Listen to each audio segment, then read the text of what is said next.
तो हम लोग आज प्रूव करेंगे R equal to rho L by A. किसी भी वायर के रेजिस्टेंस को कैसे कैलकुलेट करते हैं। जैसे मान लिया जाए यहाँ पर कि कोई वायर है, तो इसका अगर रेजिस्टेंस निकालना हो तो इसका जो रेजिस्टेंस होगा किन किन फैक्टर पर डिपेंड करेगा।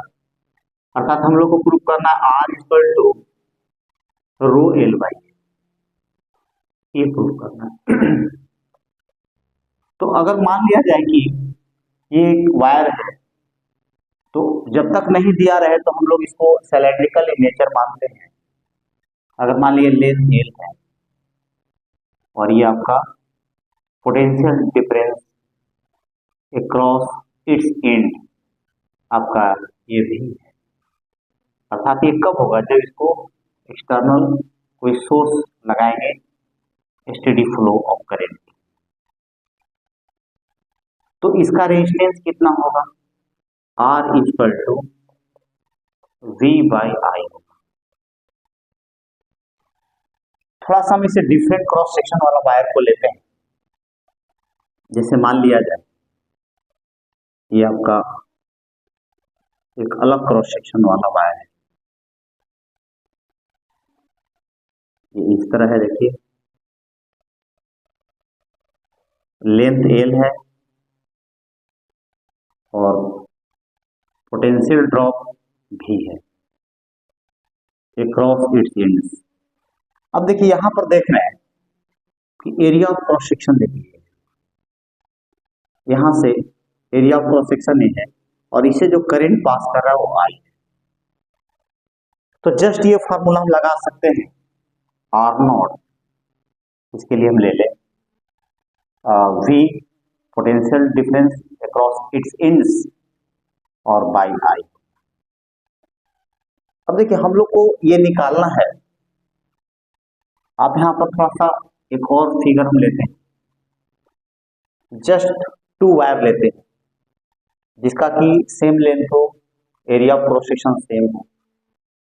तो यहां पर जब दो वायर को हम लेंगे यहां पर और साइड बाय साइड उसको कनेक्ट कर देते हैं।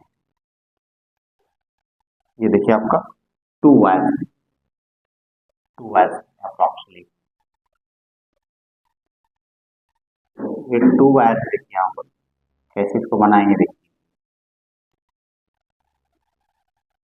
साइड बाय साइड इसका कनेक्शन कर दिया गया एक तरह, देख सकते हैं। तो एल डबल हो गया, पोटेंशियल ड्रॉप भी डबल हो जाएगा क्योंकि वन वायर का था भी। तो यहाँ पर साइड बाय साइड है, ये होगा आपका two. Area of cross section आपका चेंज नहीं हो रहा है, देखिए यहाँ पर remain same. Area of cross section A है और जो करंट होगा वो भी आई हो जाएगा। जैसे आप इसको समझ सकते हैं कि जैसे अगर कोई पाइप है और दो पाइप को हम कनेक्ट कर दें तो जो एरिया ऑफ क्रॉस सेक्शन होगा अर्थात जो उसका होल होगा, अगर वो सिमिलर रहे अगर पूरे वायर्स में तो चेंज नहीं होता है। इसी प्रकार करंट को हम लोग वाटर लेके समझ सकते हैं और एरिया ऑफ क्रॉस सेक्शन देखिए सेम है यहाँ पर। इसके लिए अगर रेजिस्टेंस की हम गणना करें R1, तो देखिए फार्मूला है V बटा I। तो इसके लिए क्या होगा 2V और करंट तो सेम है, R1 इसके रिस्पेक्ट में कितना हो गया 2R0। अर्थात हम देख रहे हैं कि अगर लेंथ को हम बढ़ाते हैं तो क्या हो गया, रेजिस्टेंस बढ़ जाता है। लेंथ को दुगना किए तो रेजिस्टेंस क्या हो गया, दुगना हो गया।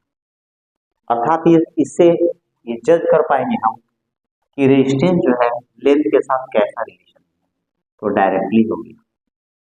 क्योंकि यहाँ स्पष्ट देख रहे हैं कि जब एल था तो यहाँ पर R0 है और जब 12 है तो 2R0 है।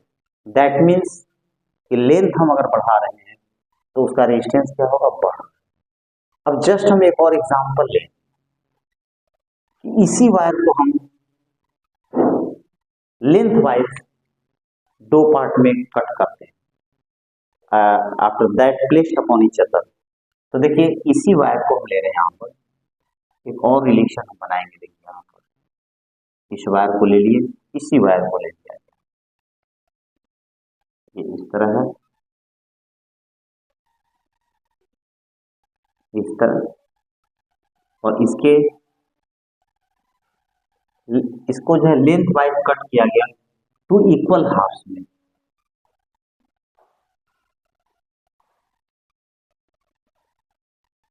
ये इस तरह। तो आप देख सकते हैं यहाँ पर एरिया ऑफ क्रॉस सेक्शन, देखिए यहाँ पर क्या हो गया, a/2 हो गया, area of cross section a/2। Length आपका वही है, जस्ट लेंथ इसके बराबर। पोटेंशियल भी सेम होगा, पोटेंशियल भी सेम हो जाएगा। अब देखिए यहाँ पर करंट जो है कि जैसे मान लिया जाए कि अगर इसी प्रकार का पाइप हो आपका, जस्ट क्यूबाइड क्रॉस सेक्शन वाला, और उसको हाफ कर देंगे तो आधा पानी जाएगा, आधा ही वाटर जाएगा, तो ये आपका I/2 होगा, ये भी आपका क्या हो गया, I/2। अब यहाँ पर फिर रेजिस्टेंस कितना होगा, R2 इसको ले लें हम लोग। तो देखिए यहाँ पर ये आपका V है, तो V तो है ही ऑलरेडी, और करंट कितना है इसमें, I/2, I/2, तो लिख सकते हैं 2V/I। फिर देखिए आप यहाँ पर इसके रेस्पेक्ट में आप देखिए 2R0। तो हम लोग यहाँ पर क्या देख रहे हैं कि अगर एरिया को हम आधा करें तो रेजिस्टेंस दोगुना हो रहा है, तो ये किस रिलेशन को बताएगा, अगर किसी को आधा कीजिएगा और दोगुना हो जाएगा, ये उल्टा रिलेशन हो गया, रेसिप्रोकल का रिलेशन हो गया। तो यहाँ से हम बोल सकते हैं आर के साथ जो एरिया का जो संबंध है, रिलेशन है, वो इनवर्सली प्रोपोर्शनल है। ठीक है, आप देख सकते हैं यहाँ पर कि जब लेंथ को हम दुगना कर रहे थे तो रेजिस्टेंस दुगना हो गया, तो ये डायरेक्टली है। एरिया को आधा किए तो रेजिस्टेंस दुगना हो गया, अर्थात उल्टा का संबंध है। तो यहाँ से आप देख सकते हैं फ्रॉम 1 and 2 क्या लिखेंगे, फ्रॉम 1 and 2 क्या हो जाएगा, आप दोनों रिलेशंस को मिलाएंगे एक साथ, R प्रोपोर्शनल टू L/K। अब इसको हटाएंगे तो एक प्रोपोर्शनलिटी कांस्टेंट आएगा बराबर रो L/K। रो को क्या कहते हैं, स्पेसिफिक रेजिस्टेंस कहते हैं, और रेजिस्टिविटी कहा जाता है। क्या कहा जाता है, रेजिस्टिविटी। अब अगर यूनिट की बात करें तो रो बराबर क्या होगा, RA/A होगा। तो रो का SI यूनिट क्या हो जाएगा, तो देखिए R का हो जाएगा ओम, और देखिए एरिया का मीटर स्क्वायर, नीचे मीटर, ओम मीटर होता है। अब रो किसी पर डिपेंड करता है, तो रो पे दो फैक्टर पर डिपेंड करेगा, एक nature of the material, nature of the material, और दूसरा करेगा टेम्परेचर। ये बात ध्यान रखें, पूछा जाएगा तो आपको ये बताना होगा। अगर डायमेंशन की बात करें तो कैसे निकालेंगे डायमेंशन, तो देखिए यहाँ पर W इक्वल टू होता है QV, और W equal to QV equal to होता है IR। R बराबर क्या होगा, W/QI, और इस रिलेशन को यहाँ पुट कर देंगे तो रो बराबर होगा WA/QIL।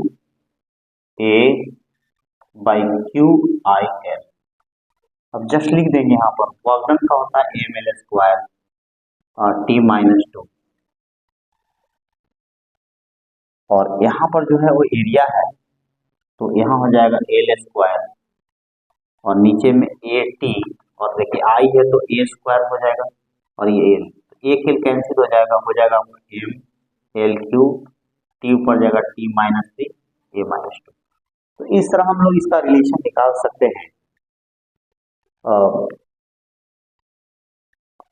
कि रो किस पर डिपेंड करता है, उसका एरिया कितना है, उसका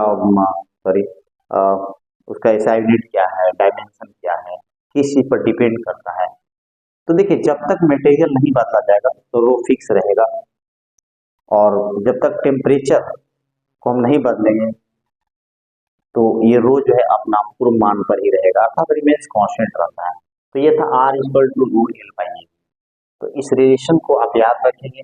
कैसे ये डायरेक्ट डिपेंड करता है लेंथ पर, और इनडायरेक्ट और रेसिप्रोकल के साथ एरिया के साथ संबंध है। तो इस तरह आप इसको क्लियर करेंगे। ये था आर इक्वल टू रू एल बाई। अब इस पर हम लोग टाइप्स की बात करेंगे।